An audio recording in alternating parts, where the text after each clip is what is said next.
할렐루야, 반갑습니다. 주일날 저녁 여러분 본교회도 섬기기 피곤하실 텐데 이렇게 열심히 나와주셔서 감사합니다. 우리 이종수 전사님 말만 떠나 실속 있는 학점을 따서 하나님의 일에 열정을 다할 수 있도록 여러분이 더 열심을 하면 좋겠습니다. 특별히 이 저녁은 우리 황현태 목사님 교회의 신유 집회인데도 이렇게 양해해 주시고 이해해 주셔서 네 분께 너무 감사를 드립니다. 사실은 제가 우리 총장님과 의논하는 가운데 우리 석박사 40학점이니까 학점이 굉장히 적잖아요.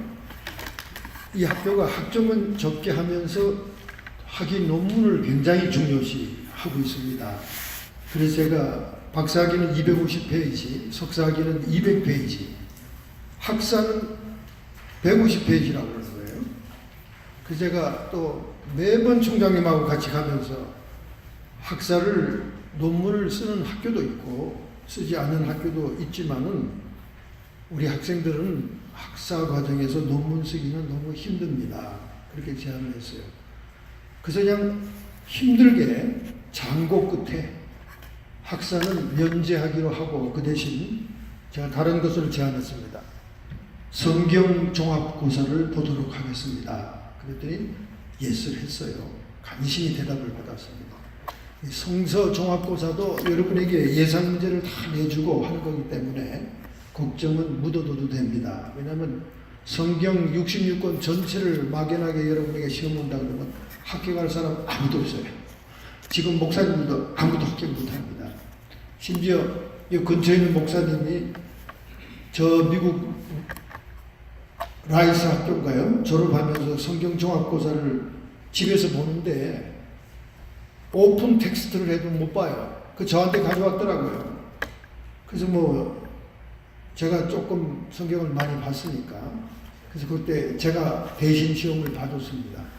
근데 여러분 학사 종합고시 너무 신경 쓰지 마시고요. 예상 문제를 꼭 드릴 겁니다. 그리고 불합격하면 한 번 더 기회를 줄 거니까 걱정하지 마시고 논문 쓰는 것보다는 100번 낫습니다. 예. 그 다음에 이제 석사학위도 제가 논문 페이지 수를 줄이려고 차 타고 갈 때마다 LA 같이 갈 때마다 이제 이번에 또 금요일 날 LA 같이 가는데 그때 장시간 동안 또 딜을 해야죠. 근데 절대 깎아주질 않아요. 박사 250페이지, 석사 200페이지라는 거예요. 여러분 책도 큰 책 한 권 내는 겁니다. 여러분 논문 써가지고 출판사에 맡기면 책 되는 거예요. 책 되는 거예요. 여러분의 조서가 됩니다. 그 정도예요. 뭐 책 하나 쓰는 게 쉬운 일입니까? 이번에 2명 LA에서 이제 금요일날 총장님과 같이 내려가는데 2명 졸업하시는 그 박사학위 받는 분들이 7년 만에 받는 거예요. 7년 만에. 논문을 7년 동안 쓴 거예요. 그런데 저한테 와서 제가 심사하는데 보니까 별로 탁월한 논문이 아니야. 탁월한 논문. 정말 타픽하고 관계된 페이지 수는 70페이지밖에 안 돼요. 174페이지에서. 나머지 100페이지 이상은 다 군더더기. 내가 볼 때는 페이지를 채우려고 온갖 애를 쓰신 모습을 보였어요. 그러니까 채운 그 내용은 탁월한 신학적인 내용이지만은 제목과 타픽하고는 전혀 다른 얘기니까 제가 디나이 하고 싶었지만 이거 비밀입니다. 그렇지만 7년 만에 학위를 받겠다는데 어떻게 그걸 그 객관적으로 제가 차갑게 할 수 있겠습니까? 그래서 총장님이 학위식을 하기를 그렇게 원하시니까 제가 그냥 심사 이벨리우션도 안 하고 그냥 패스 했습니다. 근데 여러분 걱정하지 마세요. 이제 5월 달에 제가 행사를 하자고 그랬거든요. 총장님한테. 총장님이 이 졸업을 시도 때도 없이 하려고 그러세요. 그래서 총장님 졸업을 그렇게 시도 때도 하면 학교가 어떻게 그게 올바로 설 수 있겠습니까? 모든 미국의 대학은 5월 달에 졸업입니다. 봄학기 끝나면 졸업해야 됩니다. 그러니까 석사, 박사가 지금 40학점인데 세 학기를 딱 지나면 제가 이렇게 짜놓은 학점 프로그램 보면 딱 40학점이에요. 본래 우리 학교는 그 학점이 모자랄 경우에 인텐시브를 하게 돼 있어요. 인텐시브는 뭐냐면 특정 기간에 사람들을 소집해가지고 합숙하면서 공부하는 겁니다. 그걸로 많이 재미를 보신 것 같아, 이 총장님이. 합숙해서. 어떤 때는 7박 8일을 했대요. 그 총장님 사모님이 얼마나 고생했겠습니까? 그 식사를 다 무료로 대접하시고, 무료로 숙식하시면서, 미국이나 한국이나 전국 각지에서 온 사람들을 몇십 명을 갖다 해댔으니, 아주 초창기에는 열정을 가지고 했다고 그래요. 점점 갈수록 이제 힘이 빠졌겠죠. 그래서 우리도 5월에 졸업을 하려고 그러면 총장님이 이 인텐시브 해야 되는 거 아니야? 그러더라고요. 그래서 제가 가만히 생각해 보니까 이 주일 저녁 신유 집회 거의 신학생들이 오는데 요거를 학점으로 싹 돌리면 상당히 인텐시브 같은 거 없이 졸업이 될 수 있다는 것을 제가 딱 잡아서 부탁을 드렸더니 우리 총장님께서 우리 학교 역사상 치유에 대한 과목을 가르쳐 본 일이 없다는 거예요. 아니 제가 지난 학기에 지난 5월에 그 영성신학을 가르치지 않았냐고. 이 치유가 영성신학의 한 분야입니다. 제가 전공한 거니까 이거 하셔도 됩니다. 그랬더니 그러면 실라부스를 똑바로 만들어서 배부한 다음에 공부를 해달라고 그러시더라고요. 그래서 제가 본래는 이 집회를 격주로 왔잖아요. 격주로 와가지고는 우리가 가을 학기 종강할 때까지 이 점수를 취득할 수업 시간이 안 되기 때문에 최소한 12강좌니까 우리가. 그래서 이 가을 학기 종강 기간 때는 제가 매주일 오도록 그렇게 스케줄을 짰습니다. 그 다음에 이제 종강 끝난 다음에는 나중에 우리 목사님하고 또 의논해서 다른 방법을 택하도록 하죠. 어쨌든 이번에 치유신학의 원리 1입니다. 원리, 프린서플을 얘기하는 거예요. 주로 이론을 얘기하고 다음에 치유신학 원리 2, 봄학기. 여러분이 그거 끝나고 이제 끝나니까 원리 2에는 제가 실습적인 여러분이 목회나 사역에 실제적으로 써먹을 수 있는 매뉴얼을 짧게 여러분들에게 드리겠습니다. 그러면 여러분이 그걸 가지고 실제로 치유사역과 실제로 축사사역을 할 수 있는 사역자로 하나님께 헌신할 수 있도록 그렇게 하겠습니다. 왜냐하면 일단 졸업을 하시니까 졸업 전에 그런 거를 제가 제공해야 되겠죠. 그래서 이번에 치유신학의 원리, The Principle of the Divine Healing Theology, 주로 이론 부분의 원리를 얘기합니다. 강의의 목표는요, 주님의 공생애 중에 역점을 준 3대 사역이 있지 않습니까? 여러분이 잘 알고 있는 천국 복음 선포, 프리칭입니다. 이거는 오늘 목사님들의 설교도 포함되지요. 복음을 선포하는 것. 예수님이 천국을 소개하면서 많은 비유로 설교를 하셨습니다. 그 다음에 두 번째 주님의 중점 사역은 티칭, 제자 양육이었어요.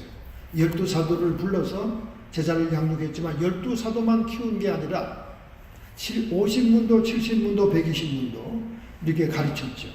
그 제자 양육에 의해서 세계 땅끝까지 복음 선교가 이루어졌습니다. 제자 양육 잘 있죠. 그 다음에 마지막 주님이 역점을 둔 사역이 있어요. 치유와 축사입니다. 디바인 힐링과 엑소시즘입니다. 여러분 제가 페이스 힐링이라는 말을 안 씁니다. 이 페이스 힐링이라는 말은 주로 펜타코스탈에서 많이 쓰는데 그 페이스 힐링이 너무 신념화하고 어떤 건 또 체면술화하고 인간의 어떤 긍정적인 사고방식을 매개로 하는 힐링이 되어 버렸기 때문에 저는 디바인 힐링이라고 합니다. 신적인 치유다.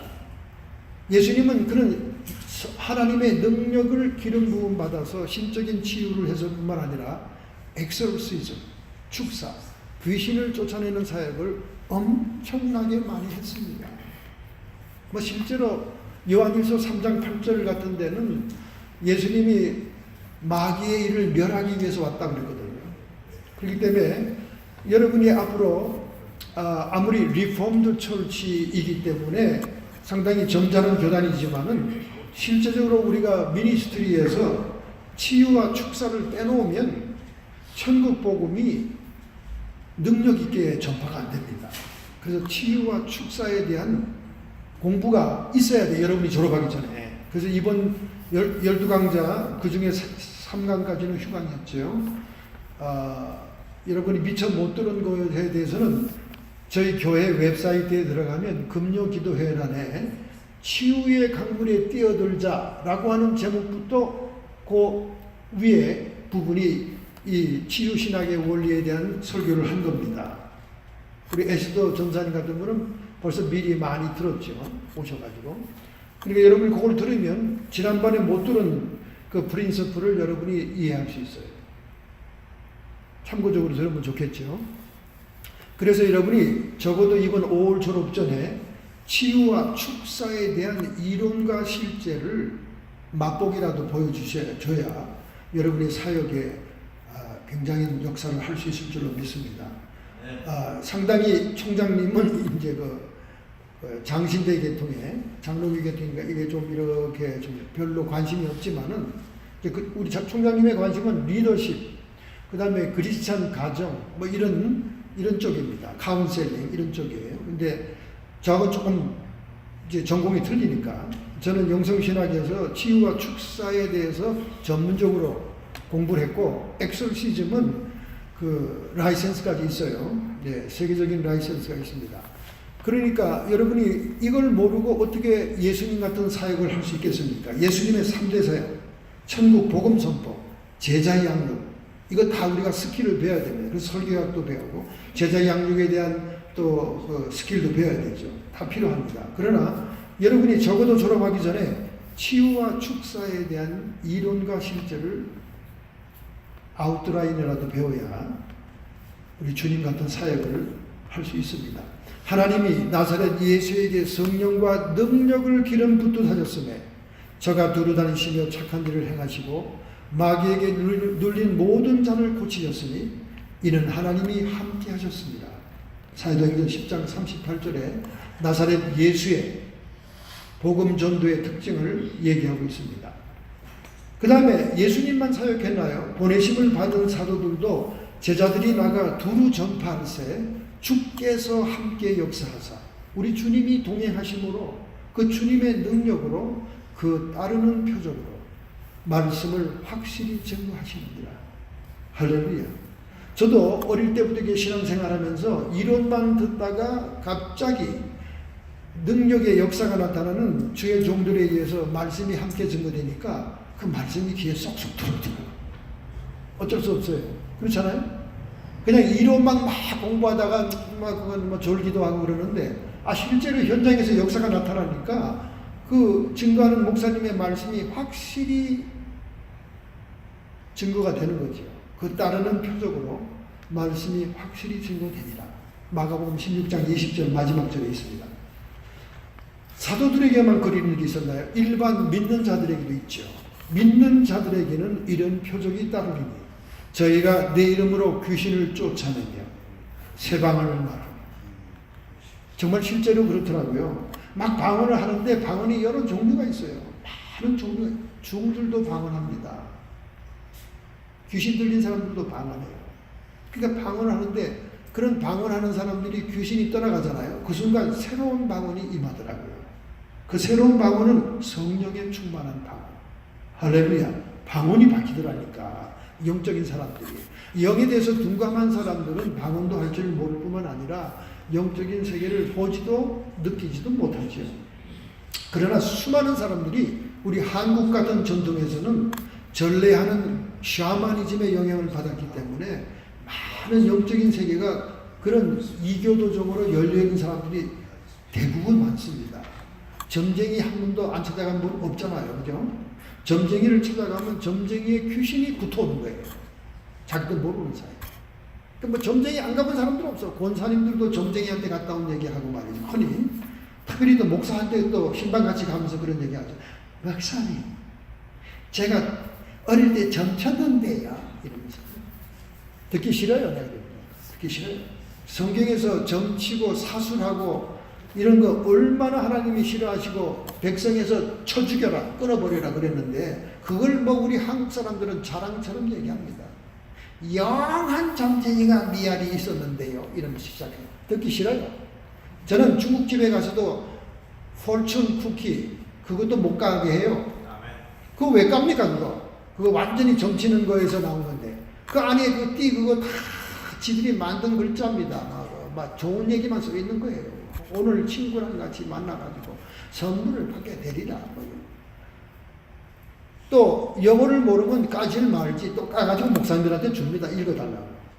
또 목사님들이 또 그 영어가 맥히는 분들 있잖아요.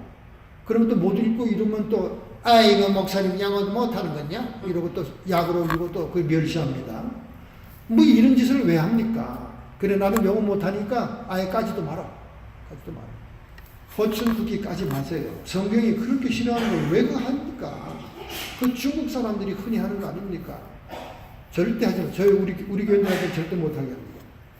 그거 하나 까가지고 하나님이 분노하는 걸 여러분이 받을 일이 있습니까? 백성 중에 끊어버려라 쳐 죽여라 그랬는데 우상 사신 귀신을 섬기는 것들은 병든 사람에게 손을 얹은 적 나으리라 하시더라. 마가복음 16장 17절 18절 믿는 자에게 그런 역사가 일어납니다.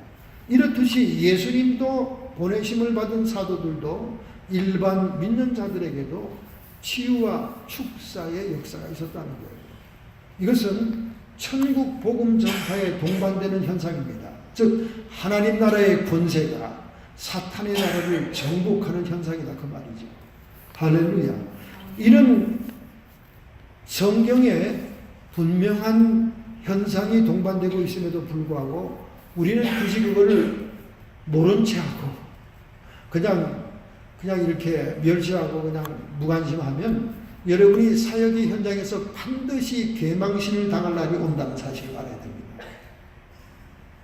저는 그런 사역을 하면서 주의 종들과 전도사님들과 주의 일을 하는 사람들이 계망신 당하는 걸 수도 없이 봤습니다.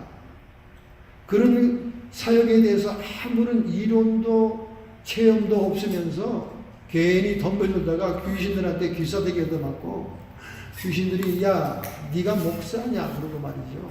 그 사람의 범죄와 그 사람의 현재 일과 이런 것들을 지적할 때가 많아요. 개망신 당하는 거죠. 그러니까 여러분이 앞으로 사역자로 사명을 받았으면 예수님이 하셨던 치유와 축사 현상에 대한 신학적인 원리를 통찰함으로써 모든 사명자들이 그 사역에서 효율성을 높이는데 여러분 이 강의의 목표를 두고 있다는 사실을 기억하셔야 됩니다. 할렐루야.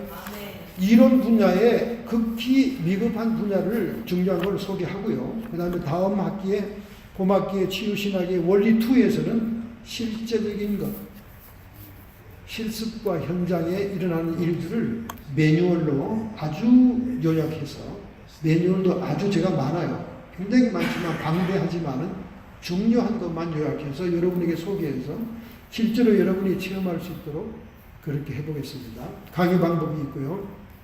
성적 평가는 3학점입니다. 총장님께 결제를 받은 학점입니다. 3학점. 출석 30%, 수업 참여도가 있고 내가 여기 숙제입니다. 리포트는 반드시 모든 과목은 있어요. 여러분. 하기 싫어도 할 수 없습니다. 학점을 내야 되니까. 뭐 대학을 다녀본 사람들은 뭐 여기에 유스도가 돼 있지 벌써요. 리포트는 항상 있는 겁니다. 이번에 이 치유신학의 리포트는 뭐냐면요.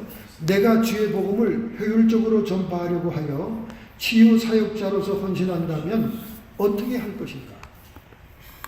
이번에 강의에서 배운 신적 치유 원칙을 따라 여러분이 기술해보라 그 말이죠. 그 대신 분량은 A4 용지 3장 이하이기 때문에 별로 여러분이 부담이 없을 겁니다. 1장도 좋고요. 2장도 좋고요. 3장도 좋습니다. 3장 이하로 여러분이 치유 사역자로서 지금 쓰임받고 있다면 어떻게 할 것이냐 하는 것을 쓰면 됩니다. 쓰면 됩니다. 교재는 없이 우리가 평소 신유 집회 하던 대로 구두로만 하겠습니다. 여러분이 필요하다면 나중에 그 녹음된 그 웹사이트를 다시 들으면 여러분이 기억할 수 있고요. 또 중요한 거 있으면 여러분이 잠깐 노트를 하시던가 그냥 부담 없이 그냥 들으시면 됩니다.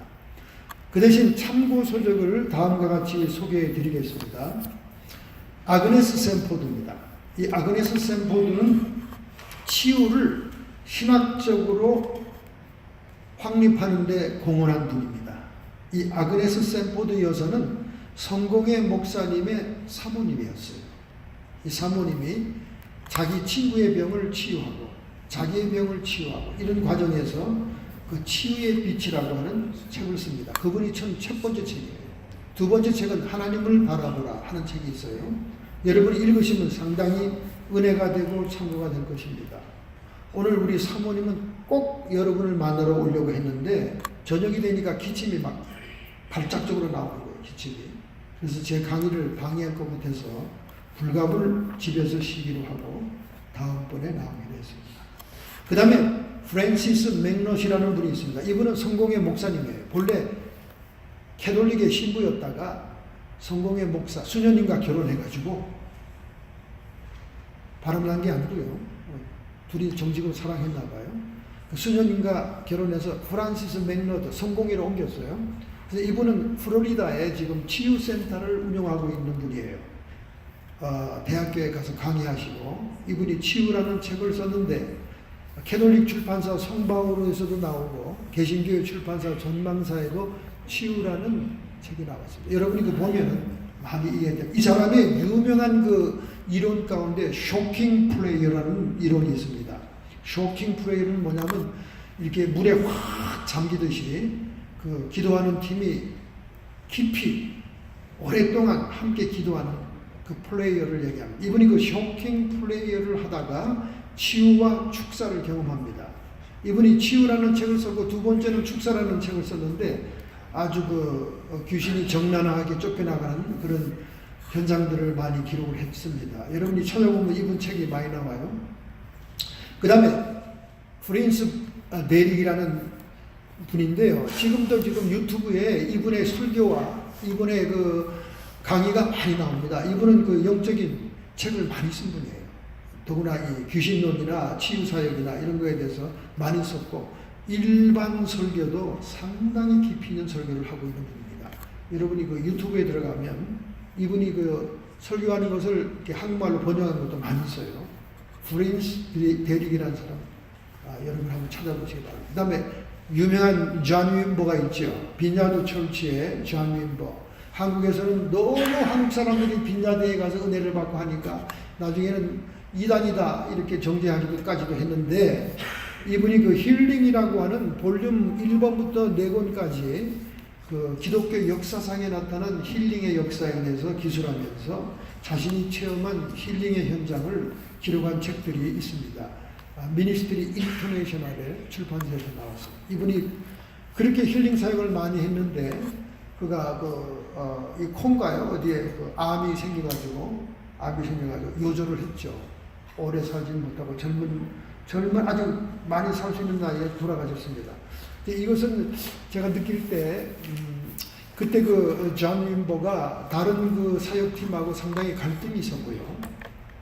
다른 사역팀은 뉴포트 처치라고 공항교회라고 하는 그 존 윈버에서 나온 그 사역자들이 거기서 캐나다 공항교회를 하고 있었는데 그 팀하고 굉장히 갈등을 많이 일으켰어요. 그 팀이 또 너무 레디컬한 막 그런 그 은사운동이 일어났거든요. 여러분 공항교회 얘기 들었죠? 한국 사람이 많이 나잖아요. 거기는 막 그냥 기어다니면서 짐승처럼 막 짖기도 하고 뭐 별 희한한 현상들이 막 깔깔대고 웃고 뒤집어지는 현상 뭐 이런 거 여러 가지 많은 현상이 있어요. 저는 깔깔대고 웃는 현상 제가 기도 집회할 때 제 앞에서 그런 현상도 일어났습니다. 그러니까 저는 거기에서 뭐라고 얘기를 못해요. 제가 체험을 했기 때문에. 존 윈버가 그들과 굉장히 갈등이 있으면서 그런 병이 온 것 같아요. 병이 왔어요. 그러니까 아마 그 영적인 리더십에서 너무 독선과 교만이 오지 않았는가. 그래서 하나님이 그냥 불러가지 않았는가. 이렇게 생각이 됩니다. 제 생각일 뿐이에요. 참고서적을 여러분이 구글이나 유튜브에서도 조금씩 여러분이 맛볼 수 있습니다. 쳐가지고 보면 책 전체는 나오지 않지만은 뭐 이렇게 요약된 거라도 볼 수 있을 거예요. 자, 일정별 강의 개요는 제가 1강부터 3강 휴강이었죠. 몸이 아파서 치유 사역을 세미나를 하면서 제가 몸이 아팠습니다. 그래서 휴강을 했고요. 그 다음에 오늘은 4강 하죠.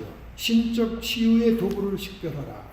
다음 주 14일은 LA 학예 수여식에 참여하기 위해서 총장님과 같이 떠나기 때문에 휴강을 할 수밖에 없고요. 그 다음에 10월 21일 돌아오면 치유의 도구를 말하는 바를 순종하라. 6강, 7강, 8강, 9강 매주일 해서 12월 2일 주일에 가을학기 종강과 함께 여러분의 리포트를 받고 이제 성적이 나가게 되겠습니다. 자, 오늘은 시간이 제한되어 있으니까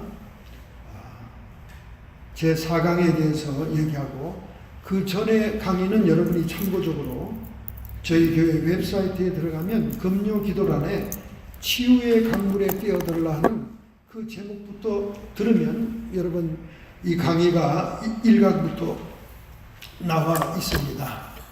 그렇게 참고해 주시면 여러분이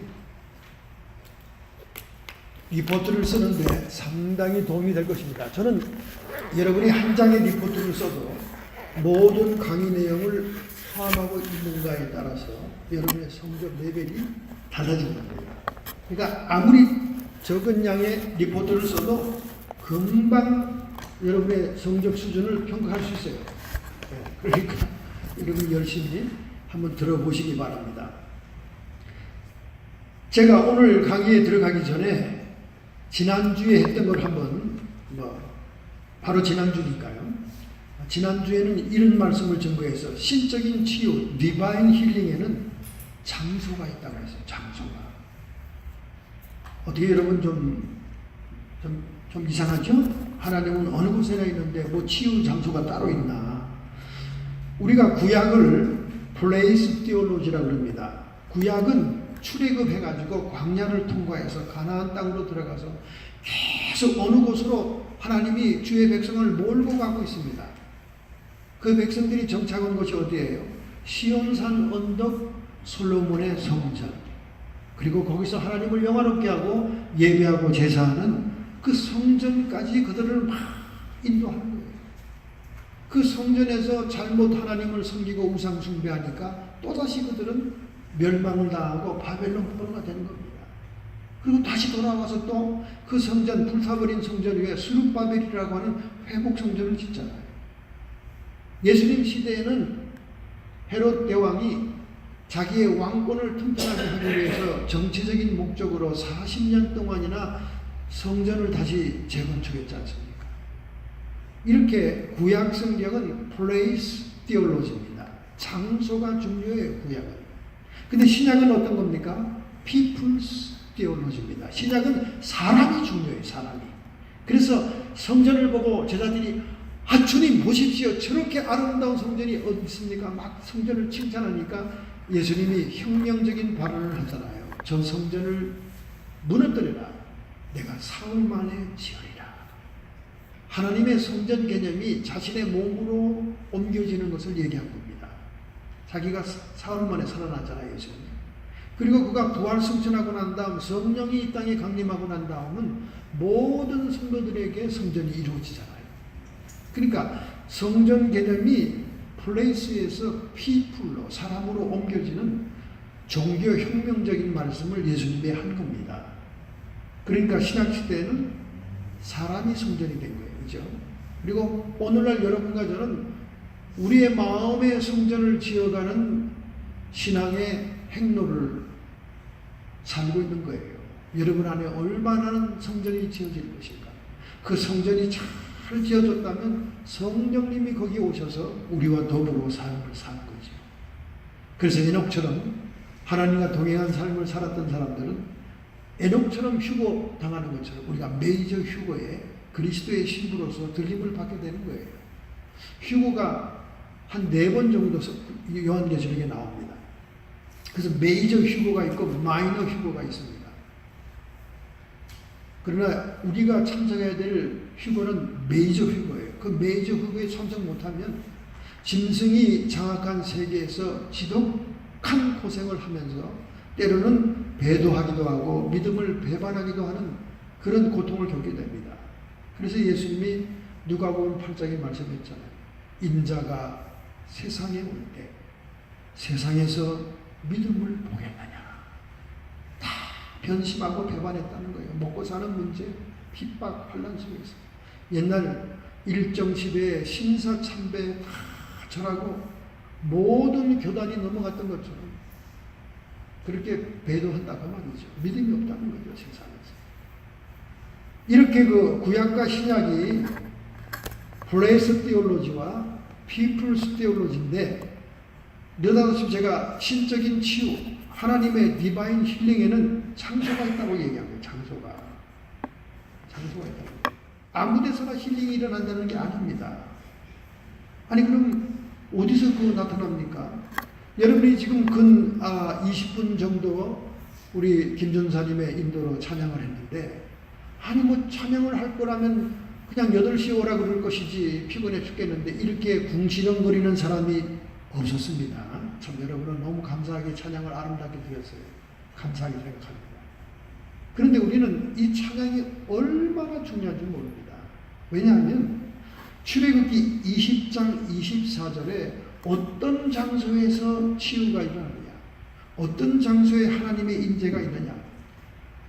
출애굽기 20장 24절에 말씀하기를 내가 무릇 내 이름을 기념하게 하는 곳에서 내게 강림하여 복을 주리라. 아멘. 할렐루야. 아멘. 여러분과 제가 하나님의 이름을 기념하며 찬양하며 경배하고 영광을 돌리는 그 장소에 임재해서 복을 준다는 거예요. 구원을 준다는 거예요. 치료를 준다는 겁니다. 축사해 준다는 거예요. 우리의 고통을 해결해 준다는 겁니다. 그러니까 주님의 이름을 기념하고 영광 돌리는 그 장소가 바로 신적인 치유가 이르는 장소죠. 할렐루야. 그래서 항상 여러분이 먼저 찬양하고 예배 드리는 걸 너무나 소중하게 생각해야 돼요. 제가 17살에 성령의 은사를 받아가지고 너무 좋아해가지고 저희 아버지 교회가 지금도 7,000명이 넘는데 말이죠. 옛날 모교회가. 성도들에게, 제 어린 10대가 성도들에게 막 기도해 줬어요. 아버지가 기도해 주라는 거예요. 왜? 이제 실습을 시키려고 그랬던 것 같아요. 기도해 주고 있는데, 막 축사하고, 처음에 막 축사하고 귀신을 쫓아내고 하면 막 얼마나 귀신이 진리인지 안 나가요. 그럼 사흘 낮밤을 제가 교회 지하실 기도실에서 막 씨름을 하니까 저희 아버지가 이렇게 찾아와 하는 말이 너무 그 귀신하고 씨름만 하지 말고 귀신들이 저항이 심하면 간간히 예배를 드려라. 그렇게 말씀하더라고요. 할렐루야.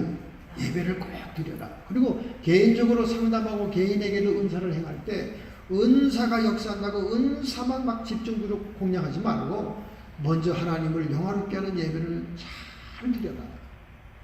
그 얘기를 저희 아버님이 어릴 때 가르쳐줬어요. 그래서 그때부터 제가 예배를 이제 드렸습니다. 예전엔 예배 안 드렸죠. 그냥 무조건 안수, 그냥 예언기도, 그냥 막 축사, 막 이런 거 막 시간도 없고 짧고 사람도 많으니까. 제가 한 번은 새벽 기도 때 안수를 받는데 수천 명이 설교를 끝나는데 예언기도로 와, 이게 장난이 아니더라고요. 새벽 기도 끝난 시간이 몇 시입니까? 새벽 4시 반에 시작하니까 30분 정도 예배 드리는데 5시에 끝나가지고 기도를 시작했는데요. 언제 끝나는 줄 아세요? 밤 9시에 끝났어요. 난 거기 줄 서 있는 성도들도 끈질긴 인간들이라고 생각됩니다. 그래서 처음에 기도받고 은혜 받은 그 교회 안수집사 한 분이 목사님 제가 식사 대접하려고 기다리고 있습니다. 이랬는데 언제 식사 대접을 받았을까요? 밤 9시에. 그 사람이 왜 은혜를 받았을까요? 그 사람이 탁 첫 번째로 기도받으러 오더라고요. 그러니까 1번 순서로. 제가 기도를 딱 하는데 막 책망이 나가는 거예요. 너는 안수집사로서 어떻게 그렇게 주의 종을 해방하고 가슴을 아프게 하느냐. 막 소리치는 거예요. 내가 모르는 줄 아느냐. 막 성령이 이러는 거예요. 그 이분이 막 얼굴이 빨개지는 것 같아. 화끈화끈한 소리가 이게 막 머리를 대고 기도하니까 다른 사람이 못 듣게 하려니까 둘이 속삭거리잖아요. 그러면서 네가 죽으려고 까부냐고 막 그냥 성령이 막 책망하는 거야. 그래 나중에 통곡을 하고 울더라고. 네가 그런 행동을 취하니까 네 아들이 신학대학에서 중퇴를 하고 세상으로 나가지 않았느냐. 통곡을 하더라고. 정말 맞대. 자기 아들이 신학대학 가는데 아버지가 자꾸 목사하고 다투고 싸우고 막 거역하니까 아들이 뭐 이런 게 다 있냐고, 이런 교회를 내가 이런 목회를 뭐하러 하냐고 하면서 신학교를 떠나가지고 세상에서 방탕한 거예요.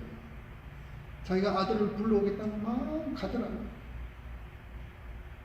그날 막 그 당회장 목사님은 막 기분이 째진 거야. 가시 아닙니까? 가시. 얼마나 속상했겠어요. 안수십자가 그렇게 자기를 막 핫타임 주고 고통을 줬으니까. 근데 성령께서는 그걸 알고 책망을 하시고 나중에 중요한 권면의 말씀을 그에게 주었습니다. 그건 프라이버시니까 여러분에게 소개를 못하겠어요. 다만 그 소식이 금방 당회장실에 앉아있는 저희 아버님 후임으로 오신 목사님, 그분도 유명한 목사님이죠.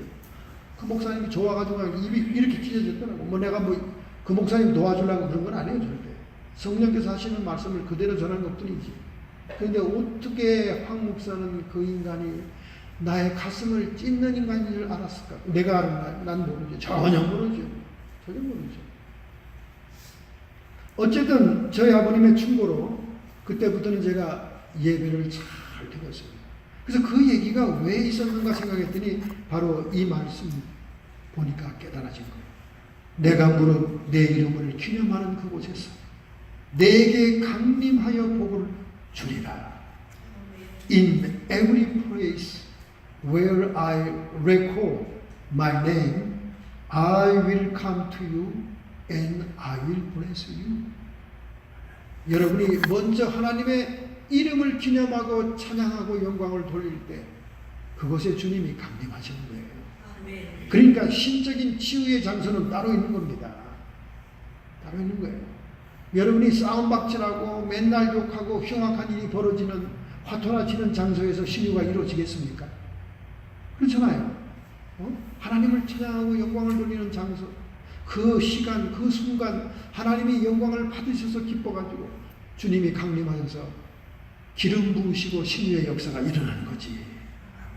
저희 사모가 정말 버리고 싶어한 가죽 소파 1인용이 있었습니다.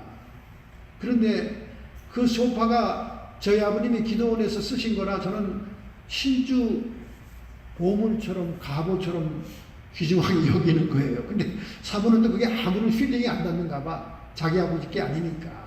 다만 집에 거추장스러운 의자야. 그냥 그거 이렇게 탁 기아를 넣으면 다리가 쫙 뻗어지면서 이렇게 눕는 거예요. 저희 아버지가 기도원에 가면 가끔 거기 앉아서 기도하다가 피곤하면 그걸 탁 제껴서 쫙 하고 주무시던 장소예요. 그러니 저는 얼마나 그게 소중합니까? 아버지를 보는 듯이 소중하게 이렇게 옆에 놓고 가끔 강아지가 거기서 잠을 자는데 하늘은 제가 기도하다가 너무 기도가 안 잡히고 안 되는 거예요. 막 아주 속이 복잡한 때가 있잖아요.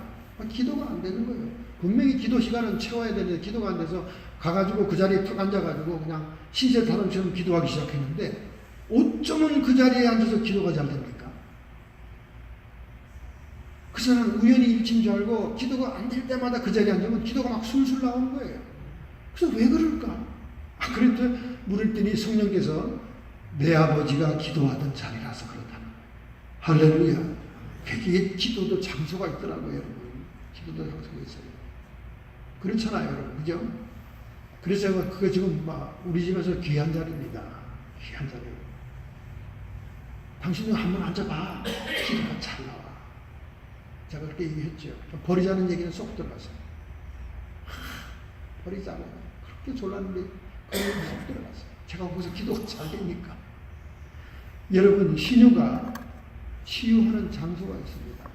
그래서 우리는 부흥 집회나 뭐 이렇게 모였을 때 뜨겁게 주님을 찬양하고 주님을 영화롭게 하고 막 찬양으로 막 하나님을 막 정말 기분 좋게 한 그 자리에는 주님이 강림하시는 거예요.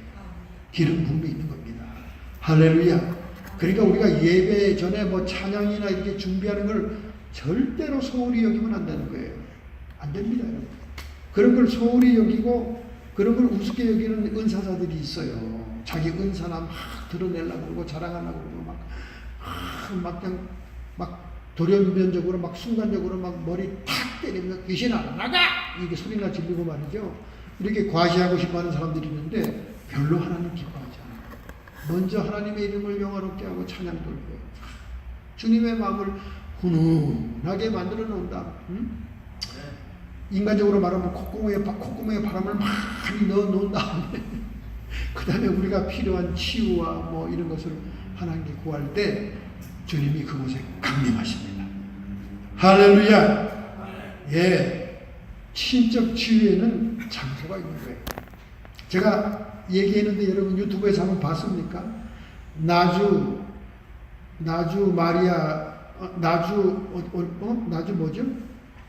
나주 마리아 성모산 기적. 예? 지난번에 그것이 알고 싶다에 나와서 사기냐 기적이냐 한번 봐요. 여러분 신학생은 연구해야 됩니다. 나주 마리아 성모산의 기적. 나주 시티가 지금 세계적인 시티가 됐어요. 캐톨릭에서는 매일 관광버스가 수십 대가 옵니다.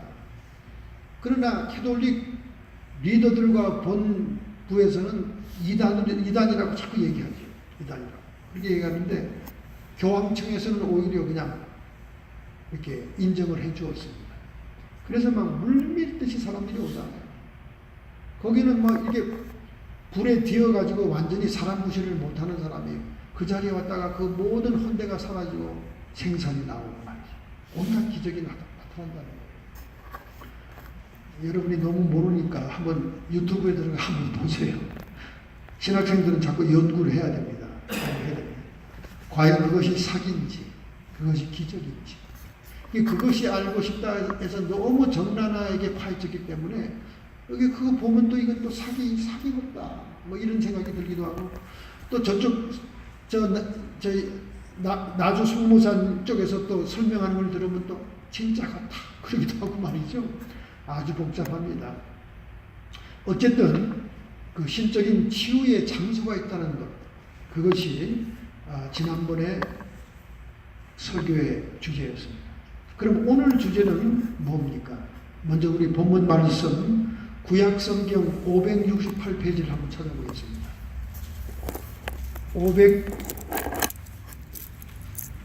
568페이지 구약성경 568페이지입니다. 열왕기하 5장 7절부터 10절의 말씀. 제가 한 절 읽고 여러분이 교독으로 읽는 교독으로 읽겠습니다. 신적인 치유의 도구를 식별하라. 그런 제목입니다. 자, 열왕기하 5장 7절부터 10절. 이스라엘 왕이 그거를 읽고 자기 옷을 찢으며 가로되 내가 어찌하여 하나님이간데 능히 사람을 죽이며 살릴 수 있으랴. 저가 어찌하여 사람을 내게 보내어 그 문둥병을 고치라 하느냐. 너희는 깊이 생각하고 저 왕이 틈을 타서 나로 더불어 시비하려 함인 줄 알라 하니라. 하나님의 사람 엘리사가 이스라엘 왕이 자기의 옷을 찢었다 함을 듣고 왕에게 보내어 왕이 어찌하여 옷을 찢었나이까. 그 사람을 내게로 오게 하소서. 그가 이스라엘 중에 선지자가 있는 줄을 알리다 하니라. 나만이 이에 말들과 병거들을 거느리고 이르러 엘리사의 진문에 서니 엘리사가 사자를 저에게 보내어 가로되 너는 가서 요단강에 몸을 7번 씻으라. 내 살이 여전하여 깨끗하리라. 아멘. 옛날이나 지금이나 문둥병은 정말 형극의 병입니다. 제가 알죠. 남한저촌에서 목회를 했으니까 압니다. 정말 절망이죠. 흉측합니다. 목사님들 모임을 가질 때 나완자촌에서 뭘 가지면 다들 싫어해요. 예배 보는 건 좋아하는데 음식 먹는 건 싫어해요. 왜냐하면 다 손이 뭉그러진 걸로 막 나무를 비비고 딸기를 따서 대접을 하는데 전부 다 이렇게 교회 뒷담으로 가가지고 다 토하더라고요. 목사님들인데도 그래요. 그렇게 징그러우니까 나완자들. 그래서 그 다음부터는 시내 고깃집에서 목사님을 대접하기로 했습니다. 굳이 나완자촌에 오시게 해가지고 토하게 할 건 뭐 있냐. 정말 인생의 가장 밑바닥의 질병입니다. 지금은 한센시병이라고 해서 한센시가 바이러스를 발견해서 지독한 약이 나왔어요. 그래서 그걸로 좀 억제가 되긴 하지만은 여전히 불치병이죠. 팔레스타인 같은 저렇게 따뜻한 기후에 그 병이 많습니다. 우리 한국은 영남 지역, 따뜻한 기후잖아요. 그래서 그 나환자병이 왜 생기냐 이렇게 많은 학자들의 견해 가운데 이런 견해가 있어요. 쉰 밥, 쉰 음식을 그냥 먹으면 나병이 된다 하는 학설이 있었어요. 그러니까 여러분 아깝다고 먹지 말고 쉰 거는 과감하게 버리시기 바랍니다. 이 나환자병은 9년입니다. 3년 잠복기, 3년 발생기, 3년 완전히 드러나는 겁니다. 그래서 9년이면 나환자인지 아닌지를 알게 돼요. 그래서 대부분의 나환자촌에 사는 사람들은 이미 처음에 만난 부부는 다 헤어지고요. 소록도에서 만난 사람들이 부부가 돼가지고 아기를 낳습니다. 근데 그 아기들을 일반 사회에서 받아들이지를 않으려고 해요. 그러니까 일반 초등학교, 이런 유치원 이런 데 다닐 때는요, 그 애들을 전부 다 목사의 이름으로 등록을 해야 가까스로 등록이 됩니다. 그러나 학교 당국은 알죠. 근데 학부형은 이제 모르죠. 애들은 멀쩡하니까. 근데 나중에 그게 이제 발각이 되면 막 데모가 일어나면 나좀 없어지죠. 그런데 제가 있던 나환자촌에서 많은 학생들이 주의종이 됐습니다. 할렐루야. 예, 주의종으로 많이 키워냈어요. 얼마나 감사한지 몰라요. 예, 주의종이 됐어요. 저한테 소식을 전하라고 많이 킵앤타치하는 애들이 많은데, 하여간 제가 중고등학교 때 걔들을 신앙을 잘 지도를 했습니다. 그들이 인생의 절망과 환난을 맛보았기 때문에 일찍 철이 듭니다. 부모들이 그렇게 흉측한 모습을 하고 있고, 그리고 양계 사업으로 사니까 나환자들이 예나 지금이나 사회에서 격리되어서 굉장히 고생들을 하죠. 자, 우리가 이 치유 세미나의 이론 교육에서 가장 중요한 예로 등장한 것이 나아만의 문둥병 치료입니다. 오늘 읽었던 이 글은요, 나아만이 포로로 잡아온 12살 어린 노예 계집에게서 기쁜 소식을 듣는 거예요. 자기 이스라엘에 가면 이 병을 고칠 수 있는 선지자가 있다는 소식을 듣습니다. 세상에 어떠한 약으로도 치유할 수 없는 나환자병을 이 영웅적인 장군, 시리아의 영웅적인 장군의 그 갑옷 속에는 그 숨겨진 문둥병이 점점 악화되고 있었던 거예요. 그러니까 세상에 어떤 약으로도 치유할 수 없는 불치병이었으니까 그 어린 소녀의 말을 듣고 그가 자기 왕한테 얘기합니다. 그러니까 그 왕은 왕에게 또 연락하니까 이스라엘 왕에게 편지를 보냅니다. 문둥병을 고쳐달라고 편지를 보내요. 그러니까 이스라엘 왕이 그 친서를 읽고는 막 자기 옷을 찢는 거예요. 내가 어찌 하나님이 간데 능히 사람을 살리고 죽일 수 있으랴. 저가 어찌하여 사람을 내게 보내요. 그 문둥병을 고치라 하느냐. 이거는 필시 명분을 얻기 위해서 나에게 시비를 걸려고 하는 것이다. 그러고 막 흥분한 거예요. 뭣도 모르고. 그런 소식을 하나님의 사람 엘리사가 왕이 자기의 옷을 찢었다는 소식을 듣고는 왕에게 자기의 시종을 보내서 왕이 어찌하여 옷을 찢었습니까? 그 사람을 내게로 오게 하소서. 저가 이스라엘 중에 선지자가 있는 줄 알게 하리이다. 그러니까 나아만이 이스라엘 왕궁으로 갔던 그 병거를 돌려서 엘리사가 살고 있는 사마리아 도단성으로 그가 가게 되는 거예요. 갔더니 자기를 그래도 대국의 영웅 장군인데 거창하게 맞아줄 줄 알았더니 자기 종을 내보내가지고 그냥 말만 전달하는 거예요. 요단강물에 가서 7번 씻으라고 합니다. 그러니까 얼마나 이 사람이 자존심이 상했겠습니까? 막 분노가 치밀었겠죠. 우리나라에는 이 요단강처럼 깨끗한 아르논 강이 없겠느냐. 이 지저분한 강물에 내가 왜 들어가야 되느냐. 이제 이렇게 펄펄 뛰는 거예요. 여러분 아시다시피 요단강물은요, 하도 성경에 많이 나오니까 신성해 보이지만은 실제로 요단강물은 이 굽이굽이 흘러가면서 막 개골창 같기도 하고 꾸정물이고 그래요. 거기서 막 세례받고 그런 거죠. 그러니까 이 나아만 장군이 기가 막힌 거야.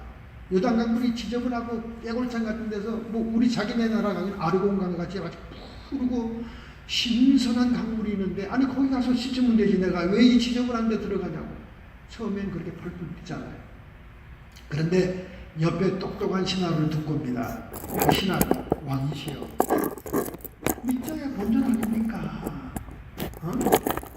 아니 낳는다는데 못 들어갈 게 뭐 있겠습니까? 옆에 찬물을 잔줘야 되는 거예요. 그래가지고 결국 그러고 볼까? 그거 한 번, 두 번 들어가다가 또 몇 번 들어가더니 야! 아무것도 변한 게 없잖아! 그럼 막 수식 자존심 상하니까 막 그러니까 아이고 기왕이면 7번이나 그랬어요. 7번 다 지켜오소서. 이러니까 7번째 나왔을 때 어린아이 살같이 문두병이 쫙 나죠. 할렐루야. 아멘. 이게 순종이죠. 자, 이 본문을 통해서 하나님의 선지자를 찾아가야 된다는 거예요. 수리아 왕, 나만의 상전이었던 수리아 왕은 이스라엘 왕에게 친서를 보냈지만 번지수를 잘못 찾은 거지. 그래서 옷을 찢고 이거 전쟁 걸라고 지금 시비 붙이는 거구나 하고 막 펄펄 뛴 겁니다. 그 소식을 들은 엘리사가 자기에게 보내라 그런 거죠. 그래서 우리는 이런 신적 치유를 받는 데 있어서는 하나님이 구조자를 필요로 한다 하는 사실을 알아요. 모든 믿는 자들이 병을 치료받을 수 있습니다. 그러나 치료할 수 있는 사람은 하나님이 택한 자만이 할 수 있다는 거예요. 할렐루야. 아멘. 그래서 신적 치유의 도구를 식별하라. 누가 성령의 기름 부음을 받아 치유를 행할 수 있는가? 누가 하나님과 동행하는 주의 종인가를 분별하라는 거예요. 제바로 찾아가야지. 그것도 아닌 사람들한테 찾아가서 고생하면 어떡하겠어요. 그래서 신적인 치유는 하나님의 도구가 따로 있다는 겁니다. 따로 있다. 여러분이 또 제가 치유를 받아 영과 육이 새로워지려면 하나님을 믿어야 됩니다. 두 번째는 하나님의 선지자도 믿어야 됩니다.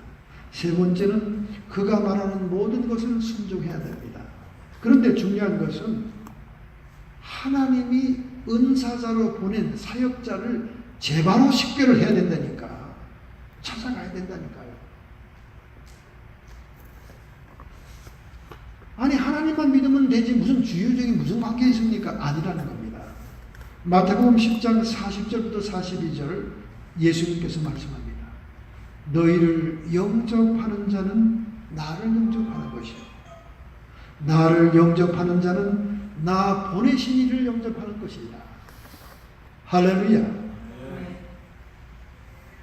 하나님의 종은 여러분의 형통과 신적인 치유를 누리게 하는 중요한 연결고리라는 거예요.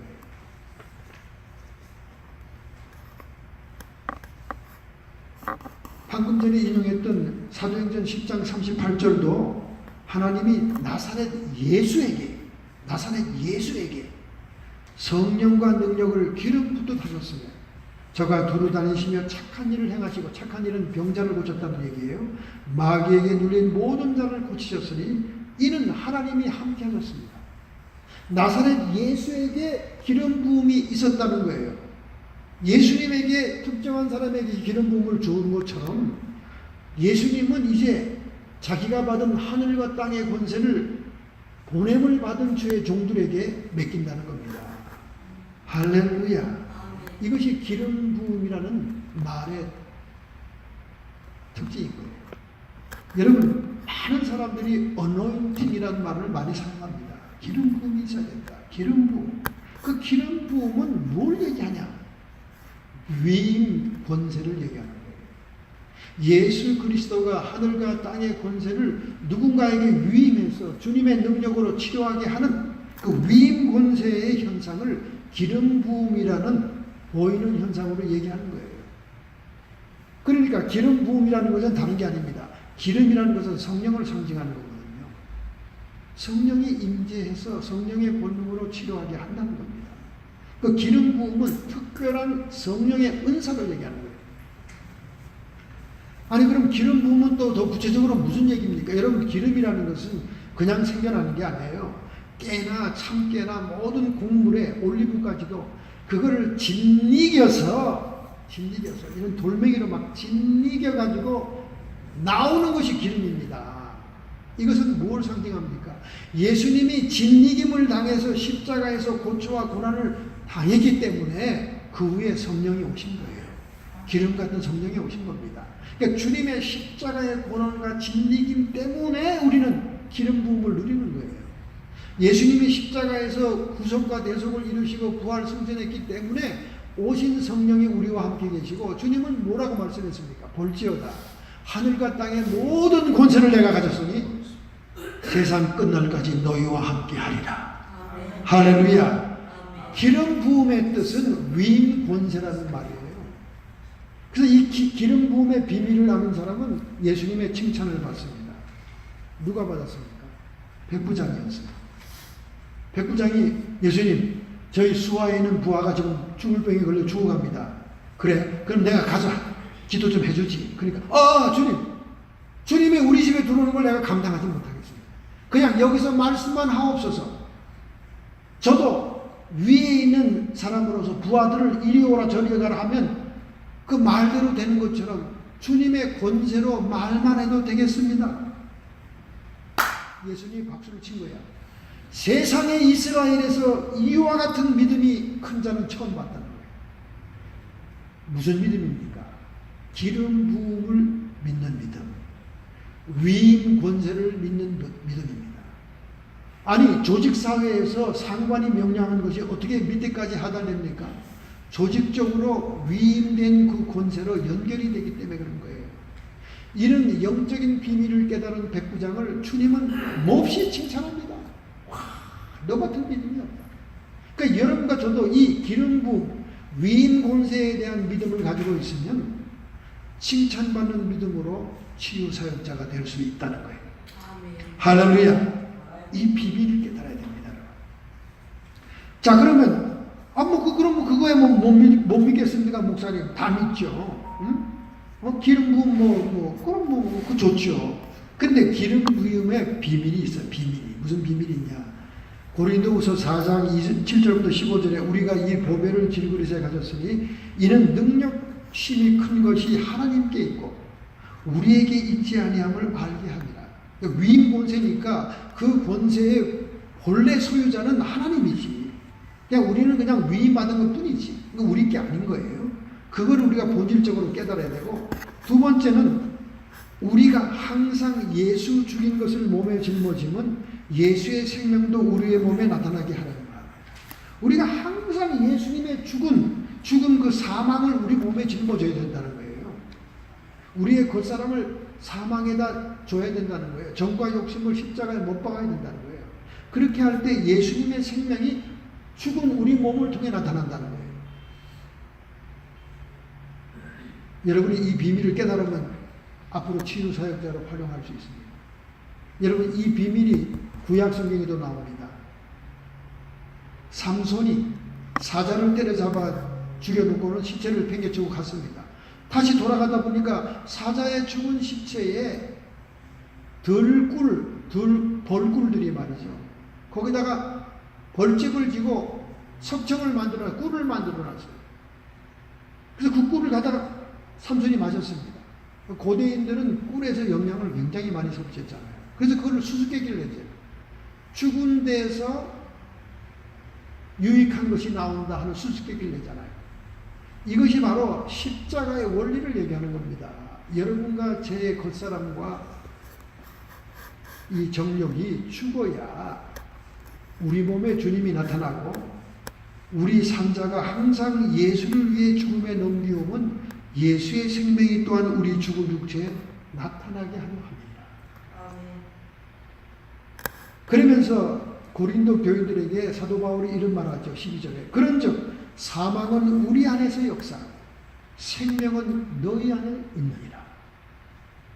여기 사망이 자기에게 역사한다는 말은 뭡니까? 내가 복음 전도를 위해서 희생하고 환난당하고 고통당하고 핍박당하고 멸시당하고, 심지어 고린도 교인들에게 내가 가짜 사도라고 하는 멸시를 당하는 이 사망이 나한테 역사하고 있을 때 나의 희생적인 전도 활동을 통해 너희들은 구원의 생명을 얻는다. 할렐루야. 아멘. 그래서 여러분 복음 전도자들이 대접받을 생각부터 하면 안 됩니다. 한국의 목회는요 너무 잘못되어 있습니다. 한국은 완전히 사모님은 왕비맘하고 목사님은 왕입니다. 가톨릭에는 황제가 교황 한 사람뿐이지만 개신교회는 교회마다 다 왕과 왕후가 있고요. 얼마나 대접이 지독한지 몰라요. 저도 한국에서 11년 목회했는데 정말 황제 같은 대접을 받았습니다. 한국에서 로얄 살롱 차를 사줘서 그거 타고 다니고요. 운전사가 다 있고요. 얼마나 대접을 받아봤는지. 그리고 목회하고 미국에 왔더니 야 미국은 축구공 목회구나. 이놈이 발로 차고 저놈이 발로 차고. 그리고 제가 어릴 때부터 목사님 가족이 자랐잖아요. 추석 명절이 되면요 집안에 그냥 과일 상자 선물이 그냥 마루에는 놓을 데가 없이 쌓입니다. 그럼 우리 어머니는 이 많은 것들을 어떻게 하느냐, 어느 집으로 다시 되돌려 보내냐. 교회에 또 가난한 사람들이 있잖아요. 선물을 할 만한 부자들도 있지만 때거리가 없는 가난한 사람이 있잖아요. 그 사람들에게 또 제가 또 자전거를 타고 또 그걸 배달 나가야 돼요. 그러니까 아주 그런 날이 오면 제가 골치 아파. 가난한 사람에게 나눠줘요. 그런데 어떤 목사님들은 썩어 문드러져도 안 주는 사람도 있어요. 대부분의 사람. 그래서 저도 처음에 여기 사무실 목회하면서 명절이 됐길래 냉장고를 다 치우라고 그랬지. 싹 치워라. 응? 깨끗하게 치워라. 그래야 새 걸로 채운다. 웬걸 그날 아침부터 띵동거리는 게 전부 다 싱글들만 찾아오네. 그래가지고 목사님 밥 좀 줘요. 먹을 거 내놔요. 하루 종일 먹을 사람만 오는 거야. 냉장고는 다 비워놨는데. 그래서 갑자기 그냥 여기 방문밖에 가서 막 사와가지고 대접을 하느라 하루 종일 싱글들 밥 대접하느라고. 왜냐면 명절날은 문 닫으니까 식당이. 그래서 미국 목회는 바로 이런 거구나. 그때 이제 쓴맛을 알고 그 다음부터는 주는 목회로 완전히 바꿨습니다. 아마 이 동네 웬만한 사람들은 저희 집에 돈을 안 쓴 사람이 없을 거예요. 그것도 우리 사모가 노동해서 번 돈. 참 여러분에게 비밀을 알리고 싶지 않지만은 언젠간 알릴 날이 있겠죠. 그건 그날 알립시다. 예, 불쌍해요. 저희 아내가 불쌍합니다. 너무 고통스러워서 막 밤에 저희가 이게 각방을 쓰는데 한 방을 쓸 때가 있어요. 손님이 오면 한 방을 써야 되잖아요. 손님 방 줘야 되니까. 한 방을 쓰다 같이 자다 보면 밤새도록 끈 거 알아요. 밤새도록. 아파가지고. 하루 종일 노동하고 왔으니까. 그러니까 지금도 하나님 앞에 제가 정말 면목이 없어요. 그리고 그 순전한 노동으로 번 돈으로 필요한 분들에게 나눠주고 지금도 나가는 데가 얼마나 많은지 몰라요. 유진벨 선교회. 나중에 국적 동표들이 통일되면 남한에 있는 너희들은 뭘 했냐 그럴까봐 유진벨 선교회 돈을 보냅니다. 그 유진벨 선교회가 뭐 하는 데인 줄 알아요? 이 약이 듣지 않는 중증 폐결핵 환자들을 학교에 기숙사에 입학하는 것처럼 2년 동안 강력한 약으로 치료해서 나오면 메달을 주고 졸업을 시켜서 내보내는 거예요. 그게 미국 선교사 가정이 하고 있어요. 한국 사람들은 별로 보조를 안 하고 전부 다 미국 사람이 보조하는데 저희들이 너무나 눈물을 흘리고 감동이 돼서 거기에 헌금을 많이 보냈습니다. 그냥 100~200불 보낸 게 아니에요. 그러니까 유진벨 총재가 직접 전화가 왔더라고요. 어떤 분이신데 그런 큰 돈을 보내시냐고. 직접 왔어요. 유진벨 총재가 전화가 왔어요. 원자폭탄이 무서운 게 아니에요. 통일되면 그 중증 폐결핵 환자가 남한에 전부 다 병을 옮깁니다. 영양 부족 때문에 온 북한의 질병입니다. 김정은의 여동생도 폐결핵 환자 아니에요. 그 유진벨에서 약을 줘서 지금 폐결핵을 고치고 있습니다. 거기뿐입니까? 박세록 장로님이 어딥니까 저기? 압록강 단동에 지금 병원을 차리고 있잖아요. 거기서 또 헌금 보내죠. 거기만 보냅니까? 이제 또 총장님을 또 만났으니까 아프리카에도 또 보내고 교회 집회에 보내고 온갖 곳에 보냅니다. 우리는 절약하면서 보냅니다. 이렇게 여러분 희생적인 주님 앞에 것이 없으면 우리 이 겉사람이 자기를 부인하고 자기 십자가를 지는 이 사망이 적용되지 않기 때문에 생명이 역사하지 않아요. 그래서 저는 미국 목회가 진짜 목회구나. 미국 목회가 진짜 사역자의 목회구나. 한국 땅에서 호강하지 않고 미국에 와서 이 고생한 것은 정말 하나님께 영광입니다. 제가 많이 기도하고 있어요. 왜? 우리 산자가 항상 예수를 위하여 죽음에 넘기움은 예수의 생명이 또한 죽을 육체에 나타나기 위한 것이고, 그런즉 사망은 우리 안에 역사하고 생명은 너희 안에 역사하는 거예요. 사역자가 죽고 겉사람이 깨어지고 자기가 부인되고 십자가를 지면 질수록 상대방 성도들은 생명을 얻고 구원을 얻는 겁니다. 이럴 때 기름 부음이 임하는 거예요, 여러분. 기름 부음은 막 1시간 동안 미친놈처럼 팔짝팔짝 뛰면서 찬송 부르고 막 흥분되면 기름 부음이 임하는 게 아니에요. 자기 희생이 있을 때 기름 부음이 임하는 겁니다. 할렐루야. 막 능력이 나타나고 막 귀신이 떠나가고 병든 자가 일어나면 굉장히 신나고 좋아 보이죠. 그러나 그 사역자의 희생 위에 그 역사가 일어나는 거예요. 주님의 먼 희생과 사역자의 주님을 따르는 희생 위에 그 기름 부음이 임하는 거예요. 기름 부음은 소리도 없이 임하는 겁니다. 그냥 비중만 느끼는 거예요. 기름을 부을 때 이렇게 무게만 느끼잖아요. 성령이 임재할 때는 그 무게를 느끼는 겁니다. 세키나 카보, 무게를 느끼는 거예요. 그래서 기름 부음에 대한 얘기가 요한일서 2장 26절에 있습니다. 너희를 미혹하는 자들에 관하여 내가 이것을 너희에게 써노라. 이 기름 부음을 통해 사기꾼들이 많거든. 기름 부음은 보이지 않으니까, 기름 부음은 아무 소리도 안 나니까 기름 부음의 사기꾼이 얼마나 많은지 몰라요. 그래서 이 미혹하는 자에 대해서 경고한다는 겁니다. 너희는 주께 받은 바 기름 부음이 너희 안에 거하나니, 성령이 임재로 특별한 은사가 올 때 우리 안에 거합니다. 기름 부음. 아무도 너희를 가르칠 필요가 없고 오직 그 기름 부음이 이 모든 것을 가르치며 또 참되고 거짓이 없으니 너희를 가르친 그대로 주 안에 거하라. 이 내용의 말은 누구도 가르칠 필요가 없다는 말은 무슨 말이냐? 성령이 너희에게 가르친 것을 지키라는 거예요. 누구 얘기를 듣고 선배 말을 듣고 누구 이렇게 듣고 흔들리지 말고 성령이 기름 부음으로 너희에게 어떤 정보를 주거나 가르침을 주면 그거를 꽉 잡으라는 거예요. 흔들리지 말고. 저는 한국에 처음 부흥에 나갔을 때 역사가 막 일어나기 시작하는데요. 강대상에 쭉 우리 선배들이 앉아있잖아. 그 선배들이 얼마나 날카로운 눈으로 바라볼 거야. 이게 뭔 현상이야 하고.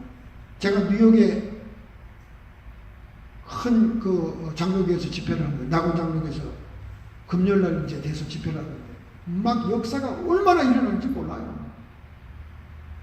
그러니까 저희 선배 목사님들이 앉아있다가 당황하는 거예요. 이게 뭔 일이야 이게. 그러나 제가 그때 저에게 기름 붓는 주님의 말씀을 따르지 않고 이런 선배들이나 이런 사람들 눈치를 보고 흔들리면 하나님의 역사는 멈춥니다. 그래서 너희에게 주께 받은 바 기름 부음이 너희 안에 거하니 아무도 너희를 가르칠 필요가 없고, 이 말은 교만해져라, 남들 말을 듣지 말라 이런 말이 아니라 내 안에 먼저 임한 성령의 지식에 대한 말을 지키라는 거예요. 붙들라는 거예요. 그걸로 역사하면 기적이 나타난다는 거예요. 할렐루야. 이 모든 것을 너희 가르친다. 이건 everything을 얘기하는 게 아닙니다. 헬라말로 이 모든 것은 all kind를 얘기하는 거예요. 질병의 종류, 귀신의 종류, 이런 all kind에 대해서 얘기한다. everything은 아니에요. 절대 여러분이 은사를 받았다 할지라도 everything이 한 번에 임하진 않습니다. 그러면 여러분이 신이 되고 여러분이 교만해지고 여러분이 우상이 됩니다. 하나님은 everything을 절대 가르치지 않아요. 그 사람에 대한 필요한 이 시간의 기름 부음도 부분적으로만 가르쳐주는 거예요. 그래야 우리가 겸손하기 때문에. 할렐루야. 그런데 이 모든 것을 너에게 가르친다니까 은사가 조금 있는 사람들이 얼마나 교만해지는지. 목사님 저를 가르치려고 그러지 마세요. 저는 안 들어요. 성령님 말만 들어요. 이딴 얘기만 합니다. 이러다가 귀신에게 빠지는 거예요. 여기 이 모든 것은 헬라어의 everything이 아니고 올 카이드입니다. 질병의 종류, 귀신의 종류, 영적인 상태, 올 카이드를 얘기합니다. 그래서 이 기름 부음 가지고 미혹하고 사기치는 인간들이 많기 때문에 요한일서 2장 26절, 27절에 사도 요한이 경고를 한 거예요. 할렐루야. 기름 부음은 그냥 임하는 게 아닙니다. 여러분이 주님의 사역에 자기를 부인하고 십자가를 지는 희생이 있었을 때, 참깨와 들깨와 올리브가 막 진리겨서 짜게질 때 기름이 흘러나오는 것처럼 예수님의 십자가의 고난과 그 고난당한 주님을 따르는 사역자의 희생이 있을 때 신적인 치유의 역사가 일어납니다. 그러니까 신적인 치유 역사가 일어나는 하나님의 종과 도구를 여러분이 식별하는 눈이 있어야 돼요. 할렐루야. 그래서 나아만이 엘리사에게 불이 나게 병거를 돌려서 그 집문 앞에 찾아간 것처럼 찾아올 수 있는 종들이 돼야 됩니다. 할렐루야. 돈이나 탐하고 조건부로 뭘 말을 하고 이런 그런 종들은 이미 악한 영에 씌었고 타락한 영들이에요. 나아만이 얼마나 많은 선물을 엘리사에게 주려고 했습니까? 거절했죠. 하나님의 능력으로 행한 것 거저 받았으니 거저 주었습니다. 그런데 게하시가 그 말을 전달하고 돌아오면서 생각해 보니까 너무나 아까운 거예요. 그 수리아 아람의 왕국에서 온 비단옷 보물들이 얼마나 마음에 다시 뛰어가서 다시 받아오랍니다 하고는 지가 챙겼더니 게하시에게 뭐가 찾아왔습니까? 나아만에게 있었던 문둥병이 찾아왔습니다. 이 하나님의 심판은 이렇게 무섭습니다. 아무쪼록 여러분이 신적 치유의 원리를 배우면서 하나님의 사역자로 부름받기를 예수님의 이름으로 축원합니다. 아멘. 결단하고 결심하는 마음으로 여러분의 가슴에 손을 얹기 바랍니다. 여러분의 아픈 부위에 손을 얹기 바랍니다. 하나님, 저희들은 질그릇밖에 되지 않는 진흙과 같은 존재에 불과합니다. 그러나 저희들이 예수 그리스도를 믿고 성령의 임재함으로 보배를 가졌사오니 능력 힘이 큰 것이 하나님께 있고 우리에게 있지 않음을 깨닫게 해주시옵시며 우리에게 있는 이 권세는 단순히 위임된 것임을 깨닫게 하여 주시옵소서. 저희들이 정말로 이 사역을 위해서 자신을 검소하게 희생하고 항상 주님의 이름으로 자신을 내어줄 때 사망은 우리 안에 역사하며 생명은 성도들에게 역사하는 현실을 갖게 해 주시기를 원합니다. 아멘. 이 공부를 계속하다가 이론과 실제를 통해 하나님의 성령 치유 사역자가 되게 해 주시옵소서. 아멘. 이 시간 성도의 육체와 정신의 역사는 모든 질병들은 예수님께서 채찍에 맞았으므로 이미 치료되었습니다. 육체에서 쫓김받고 떠나가며 아멘. 급속한 치료가 이 시간 임할지어다. 아멘. 예수님의 권세가 임할지어다. 아멘. 우리가 이 땅에 살면서도 영원한 하나님 나라를 바라보며 소망하며 그 부름의 상급을 위해 살아가게 해 주시옵시고 오직 의와 평강과 희락으로 이 땅에서도 평강을 누리게 해 주시옵소서. 아멘. 오늘 이 밤에도 돌아가는 길을 지켜주시옵시고 내 마음속에서부터 타오르는 성령의 불길이 기쁨과 희열을 주게 해 주시옵시고 기름 부음이 넘치는 사역자로 세워 주시옵소서. 아멘. 예수님의 이름으로 감사하며 축복하며 기도하옵나이다. 아멘.